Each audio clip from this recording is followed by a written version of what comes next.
Oke, Assalamualaikum warahmatullahi wabarakatuh.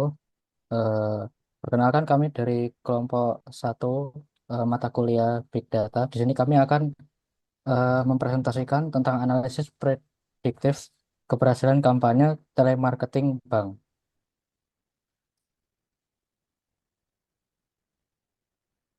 Anggota kelompok kami yang pertama ada saya sendiri yaitu Abiyuda Faidastia dengan eh, nomor absen 1. Di sini ada Nidia Lucita Jati dengan nomor absen 17 dan Muhammad Bagas Nur Hafid dengan nomor absen 15.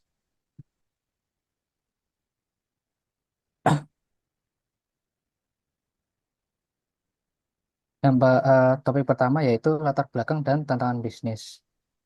Bank melakukan direct marketing atau telepon untuk menawarkan deposito berjangka. Masalahnya yaitu melakukan panggilan ke semua nasabah memakan biaya besar, waktu lama, dan seringkali mengganggu nasabah yang tidak tertarik.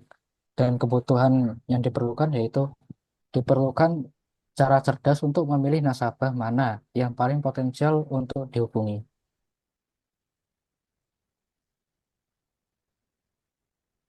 Nah, pertanyaan bisnis yang muncul yaitu karakteristik demografi dan finansial apa yang membedakan nasabah yang subscribe atau membuka deposito dan yang tidak. Yang kedua ada, bisakah kita membangun model machine learning untuk memprediksi keberhasilan telepon marketing di masa depan dengan tujuan untuk meningkatkan efisiensi tim marketing dan mengurangi biaya operasional.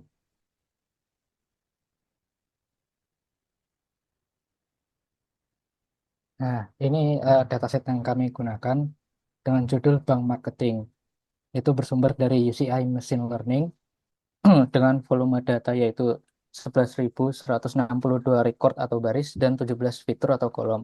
Dengan fitur utama yaitu demografis yang ada umur, pekerjaan, dan pendidikan, finansial yaitu saldo atau balance, pinjaman atau loan, dan KPR atau housing. Yang ketiga ada kampanye yaitu durasi telepon, bulan kontak, dan jumlah kontak. Yang keempat ada target yaitu deposito yes or no.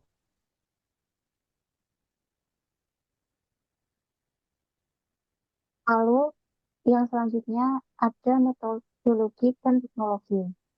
Yang pertama ada Spark Family digunakan untuk membangun pipeline machine learning. Lalu yang kedua ada Apache Spark atau PySpark digunakan untuk pemrosesan data, cleansing, dan transportasi skala besar. Yang ketiga atau yang terakhir yaitu Python digunakan untuk visualisasi data eksploratif. Selanjutnya, siapakah nasabah yang tertarik? Yang pertama, dari segi usia, menurut data kami, nasabah yang tertarik itu nasabah muda kurang dari 25 tahun dan pensiunan lebih dari 60 tahun. Memiliki tingkat ketertarikan lebih tinggi dibandingkan usia-usia yang lain. Lalu dari segi pekerjaan terdapat pelajar dan juga pensiunan merupakan target potensial. Dapat dilihat pada diagram yang ada di layar. Selanjutnya, faktor kunci, durasi, dan finansial. Yang pertama ada saldo atau balance.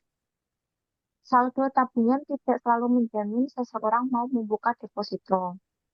Itu sebaran cukup merata. Yang kedua ada durasi telepon. Ada korelasi kuat. Semakin lama nasabah bersedia di telepon, semakin besar peluang closing. Lalu yang selanjutnya yaitu pembersihan data dengan Spark. Yang pertama ada handling unknown, yaitu mengidentifikasi nilai unknown pada kolom pekerjaan dan pendidikan. Yang kedua ada duplikasi, yaitu menghapus data ganda untuk menjaga akurasi model. Dan yang terakhir memastikan terdapat tipe data, yaitu memastikan kolom numerik seperti balance dan age agar terbaca sebagai integer atau double di Spark skema. Untuk contoh codingan dari kami seperti yang ada di layar. Itu eh, terdapat menampilkan 5 baris pertama, terdapat juga cek skema, lalu terdapat juga menampilkan statistik deskriptif, yaitu hitungan matematika sederhana. Terdapat juga cek distribusi target, yang ditampilkan itu berapa yang deposit dan yang tidak. Lalu terdapat cek missing value atau nilai kosong. Selanjutnya itu terdapat hapus data duplikat jika ada. Lalu setelah itu akan ditampilkan semuanya.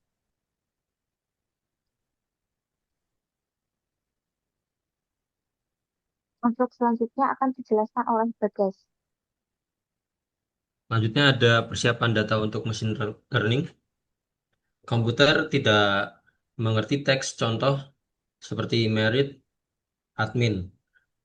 Lalu yang pertama itu ada string indexer, yaitu mengubah teks kategori menjadi angka indeks. Yang kedua ada one hot encoding, yaitu mengubah angka indeks menjadi vektor biner.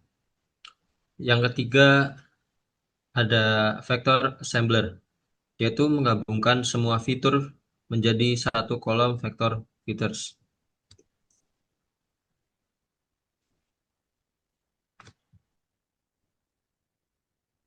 Selanjutnya ada pelatihan model atau model training. Algoritma. Algoritmanya itu random forest classifier. Cocok untuk data campuran yaitu numerik dan kategorikal. Tahan terhadap overfitting dan mampu menangani hubungan non-linear. Lalu ada pembagian data 80% di training atau latihan dan 20% di testing atau uji.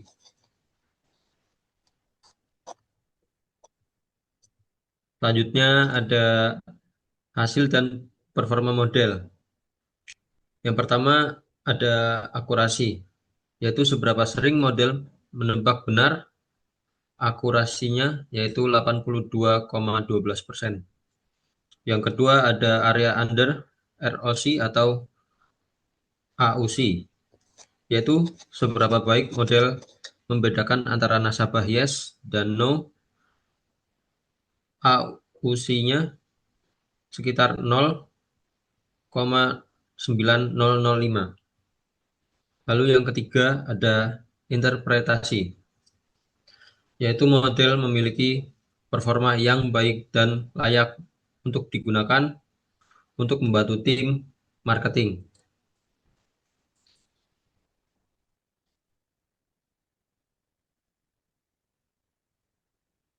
Kesimpulan akhirnya yang pertama itu insight, yaitu tim marketing harus memprioritaskan nasabah usia pensiun atau pelajar dan mereka yang tidak memiliki riwayat kredit macet, yaitu default.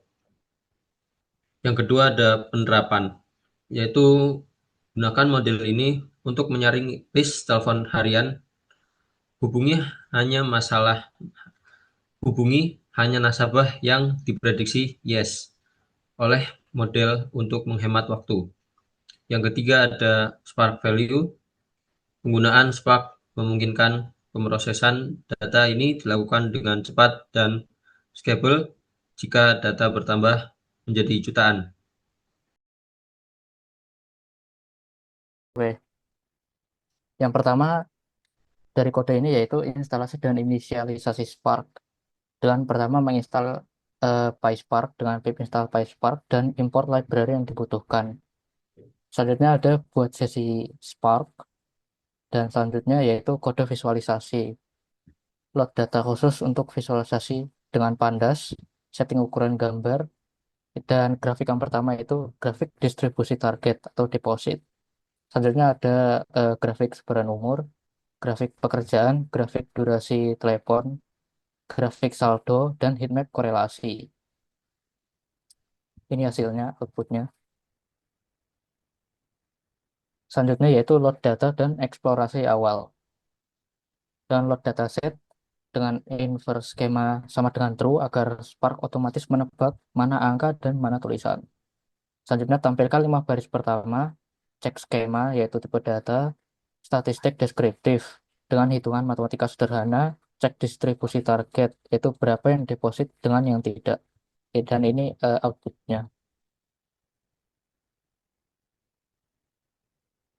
Selanjutnya ada data cleansing atau pembersihan data. Yang pertama cek missing values atau nilai kosong dan hapus data duplikat jika ada. Dan ini outputnya. Tidak missing values sama sekali. Selanjutnya ada transformasi dan feature engineering. Daftar kolom yang berupa teks atau kategorikal dan angka dan numerik. Di sini dideklarasikan dengan selanjutnya yaitu tahapan pipeline. Dengan pertama, ubah kategori string jadi angka, string indexer, lalu jadi vektor menggunakan one hot encoder. Selanjutnya ada ubah target label deposit dari yes or no menjadi one or zero. Selanjutnya gabungkan semua fitur jadi satu kolom menggunakan jadi satu kolom vektor features. Selanjutnya jalankan pipeline transformasi dan pilih hanya kolom yang dipakai untuk training. Dan ini hasilnya. Hasil dari kolom features. Selanjutnya ada training model dan evaluasi. Pertama bagi data split, yaitu 80% data latihan dan 20% data uji.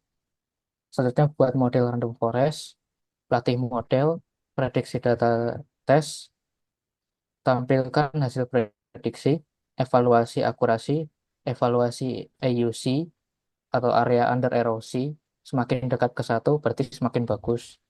Cek feature importance, faktor apa yang paling berpengaruh, dan gabungkan nama fitur dengan skor pentingnya. Dan ini hasilnya, output terakhirnya.